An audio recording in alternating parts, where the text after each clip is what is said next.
So you got to think about, who's the bigger leader here. Yeah. Yeah, and it's one of the things that we're reading up about a lot is the anti-internet laws that have been passed, and Right. just how much the Modi's administration appears to try to be taking control of the media. And what does we wanted to ask what does censorship look like? We know that obviously there is censorship and an assault on the freedom of press, but what's that situation looking like right now? Well, you talked about internet censorship, but before we actually dive into that, so there is a Press Council of India which oversees newspapers and makes sure that everything is in order. But again, it's a toothless body, And ever since 2014, ever since Modi came to power, we saw a lot of journalists who were critical of Modi and his policies when he was chief minister of the state of Gujarat, which in 2002 saw one of the worst riots in the world. And many commentators blame Mr. Modi and his government for inaction there.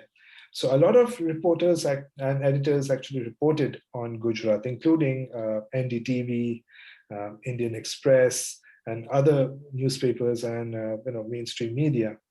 So once Mr. Modi came to power in 2014, it was his time to kind of take revenge on those editors. He would deny them access, and he realized that because he has a big presence on social media, on Twitter and on Facebook, on YouTube. I mean, he has a massive fan following. I mean, that is a given. He has a massive fan following.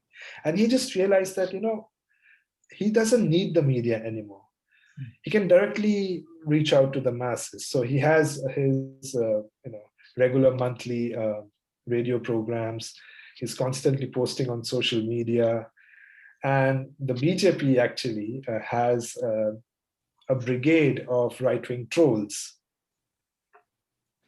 Right? So whenever someone is critical of the government, there are many ways to, that the government tackles that so-called person or post.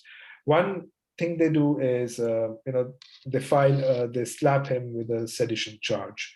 They say, oh, and they unleash the troll brigade on the journalists that, hey, this person is anti-national.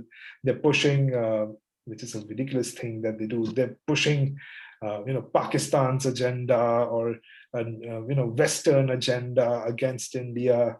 And they're separatists, they're terrorists, and all those things, which is something that Donald Trump's supporters also do, still do. So that's one thing they do. And in the case of censorship, there's hardly any censorship in India when it comes to the pro-establishment newspapers and press and media organizations. We saw, so you can see Republic TV and Times Now, and you can compare them to OAN and Fox News. They openly, spew misinformation, spread fake news, or without any verification, nothing at all, and which is again in turn shared by BJP MPs and ministers and their supporters. They use WhatsApp. So, I mean, in essence, there is a censorship law, but again, they're not following it, right? They can just kind of bypass it because they have, the government.